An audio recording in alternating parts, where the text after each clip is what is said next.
Hello friends, welcome to Nagaveni Acha's recipes. ಇವತ್ತು simple and ಟೇಸ್ಟಿಯಾಗಿರುವಂಥ ಒಂದು ಸ್ವೀಟ್ ರೆಸಿಪಿ ನೋಡೋಣ. ಪಾಸ್ತಾ ಅಂದರೆ ಮಕ್ಕಳಿಂದ ಹಿಡಿದು ದೊಡ್ಡವ್ರವರೆಗೂ ಎಲ್ಲರಿಗೂ ತುಂಬಾ ಇಷ್ಟ ಆಗುತ್ತೆ. ಪಾಸ್ತಾನ ಬಳಸ್ಕೊಂಡು ಒಂದು ಸ್ವೀಟ್ ಅಂದರೆ ಪಾಯಸ ಮಾಡ್ಬೋದು. ಹೇಗೆ ಅಂತ ನೋಡ್ಕೊಳ್ಳೋಣ. ತುಂಬಾ ಈಸಿ.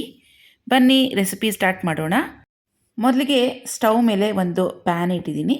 2-3 ಸ್ಪೂನಷ್ಟು ತುಪ್ಪ ಹಾಕ್ಕೊಂಡು ಇದರಲ್ಲಿ ಡ್ರೈ ಫ್ರೂಟ್ಸನ್ನು ಫ್ರೈ ಮಾಡ್ಕೊಳ್ಳೋಣ. ನಾನಿಲ್ಲಿ ದ್ರಾಕ್ಷಿ ಮತ್ತು ಗೋಡಂಬಿಯನ್ನು ತಗೊಂಡಿದ್ದೀನಿ. ಎರಡೂ ಹೊಂಬಣ್ಣ ಬರೋ ರೀತಿಯಲ್ಲಿ ಫ್ರೈ ಮಾಡಿ ಒಂದು ಬಟ್ಲಿಗೆ ತೆಗೆದಿಡೋಣ. ನಿಮಗೆ ಇಷ್ಟ ಅನಿಸಿದ್ರೆ ಬಾದಾಮಿ, ಪಿಸ್ತಾ ಕೂಡ ಸೇರಿಸ್ಕೋಬೋದು. ದ್ರಾಕ್ಷಿ ಗೋಡಂಬಿ ಫ್ರೈ ಮಾಡಿದಾಗಿದೆ, ಒಂದು ಬಟ್ಲಿಗೆ ತೆಗೆದಿಡ್ತೀನಿ. ಅದೇ ಪ್ಯಾನಲ್ಲಿ ಪಾಸ್ತಾ 1 ಕಪ್ಪಷ್ಟಿದೆ. ಅದೇ ತುಪ್ಪದಲ್ಲಿ ಫ್ರೈ ಮಾಡ್ಕೊಳ್ಳೋಣ. ತುಪ್ಪ ಕಮ್ಮಿ ಅನಿಸಿದ್ರೆ ಮತ್ತೊಂದು 2 ಚಮಚದಷ್ಟು ತುಪ್ಪ ಹಾಕ್ಕೋಬೋದು. ನೋಡಿ, ಈ ರೀತಿಯಾಗಿ ಫ್ರೈ ಮಾಡ್ಕೊಳ್ಳೋಣ. ನಾವು ರೆಗ್ಯುಲರ್ ಪಾಯಸಕ್ಕೆ ಶಾವಿಗೆ ಎಲ್ಲ ಹೇಗೆ ತುಪ್ಪದಲ್ಲಿ ಫ್ರೈ ಮಾಡ್ತೀವೋ ಅದೇ ರೀತಿಯಲ್ಲಿ ಪಾಸ್ತಾ ಕೂಡ ಫ್ರೈ ಮಾಡ್ಕೊಳ್ಳೋಣ. ಪಾಸ್ತಾ ನೋಡ್ಬೋದು ಗೋಲ್ಡನ್ ಬ್ರೌನ್ ಕಲರ್ ಆಗಿ ಬಂದಿದೆ. ಈಗ ಇದರಲ್ಲಿ ಸುಮಾರು 1 ಗ್ಲಾಸಷ್ಟು ನೀರನ್ನು ಹಾಕಿ ಪಾಸ್ತಾ ಬೇಯೋದಕ್ಕೆ ಬಿಟ್ಬಿಡೋಣ.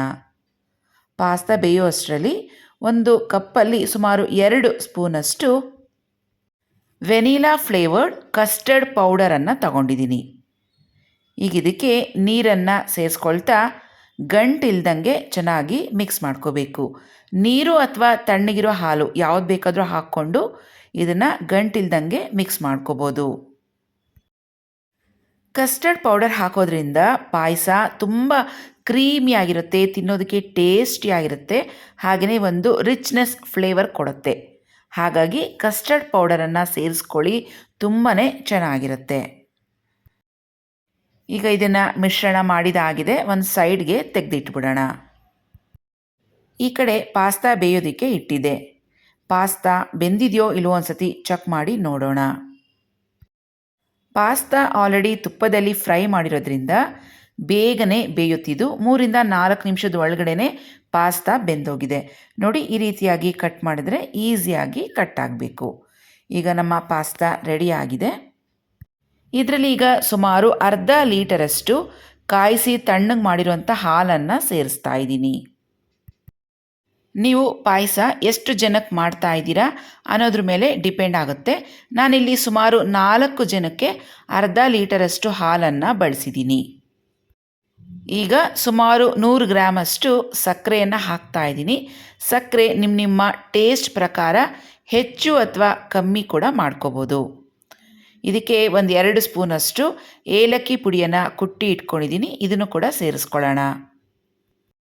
ಈ ಕಡೆ ಕಸ್ಟರ್ಡ್ ಪೌಡರನ್ನು ಕಲಸಿ ಇಟ್ಕೊಂಡಿದ್ವಲ್ಲ, ಇದನ್ನು ನಿಧಾನಕ್ಕೆ ಸೇರಿಸ್ಕೊಳ್ತಾ ಇನ್ನೊಂದು ಕೈಯಲ್ಲಿ ಮಿಕ್ಸ್ ಮಾಡ್ಕೊಳ್ತಾ ತಿರುಗಿಸ್ಬೇಕು, ಇಲ್ಲಾಂದರೆ ಗಂಟಾಗುತ್ತೆ. ಈ ಕಸ್ಟರ್ಡ್ ಪೌಡರ್ ಮಿಶ್ರಣ ಹಾಕಿದ್ಮೇಲೆ ಈ ಪಾಯಸ ಏನಿದೆ ನಿಧಾನಕ್ಕೆ ಗಟ್ಟಿ ಆಗ್ತಾ ಬರುತ್ತೆ.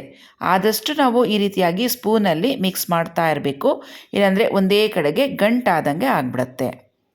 ಈಗ ಕೊನೆಯಲ್ಲಿ ಫ್ರೈ ಮಾಡಿ ಇಟ್ಕೊಂಡಿರುವಂಥ ದ್ರಾಕ್ಷಿ ಗೋಡಂಬಿಯನ್ನು ಸೇರಿಸ್ಕೊಂಡು ಮತ್ತೊಂದು 2 ನಿಮಿಷ ಇದನ್ನು ಬಿಸಿ ಮಾಡಿಕೊಂಡ್ರೆ ನಮ್ಮ ಪಾಸ್ತಾ ಖೀರ್ ಅಥವಾ ಪಾಸ್ತಾ ಪಾಯಸ ತುಂಬಾ ರುಚಿಕಟ್ಟಾಗಿ ತಯಾರಿಯಾಗುತ್ತೆ. ಯಾವಾಗಲೂ ರೆಗ್ಯುಲರಾಗಿ ಮಾಡುವಂಥ ಶಾವಿಗೆ ಪಾಯಸಕ್ಕಿಂತ ಈ ರೀತಿಯಾಗಿ ಡಿಫ್ರೆಂಟಾಗಿ ಪಾಸ್ತಾ ಬಳಸ್ಕೊಂಡು ಪಾಯಸ ಮಾಡಿ, ಈ ಪಾಯಸ ಫ್ರಿಜ್ನಲ್ಲಿಟ್ಟು ಕೂಲ್ ಮಾಡಿ ತಿಂದರೆ ಐಸ್ ಕ್ರೀಮ್ ಟೇಸ್ಟ್ ಬರುತ್ತೆ. ಚಿಕ್ಕವರಿಂದ ಹಿಡಿದು ದೊಡ್ಡವ್ರವರೆಗೂ ಎಲ್ಲರಿಗೂ ಈ ಪಾಯಸ ತುಂಬಾ ಇಷ್ಟ ಆಗುತ್ತೆ. ಅದರಲ್ಲೂ ಮಕ್ಕಳಿಗೆ ಕೊಟ್ಟು ನೋಡಿ, ಒಂದು ಹೊಸ ರುಚಿ ಅಂತ ತುಂಬ ಇಷ್ಟಪಟ್ಟು ತಿಂತಾರೆ. ಫ್ರೆಂಡ್ಸ್, ಇವತ್ತಿನ ಈ ನನ್ನ ರೆಸಿಪಿ ಇಷ್ಟ ಆಗಿದ್ರೆ ಲೈಕ್ ಮಾಡಿ, ಹಾಗೆ ನಿಮ್ಮ ಫ್ರೆಂಡ್ಸ್ ಜೊತೆ ಶೇರ್ ಮಾಡ್ಕೊಳ್ಳೋದನ್ನ ಮರಿಬೇಡಿ. ಮತ್ತೆ ಭೇಟಿ ಆಗ್ತೀನಿ ಇನ್ನೊಂದು ರೆಸಿಪಿ ಜೊತೆಗೆ. ಅಲ್ಲಿವರೆಗೂ ನಮಸ್ತೆ.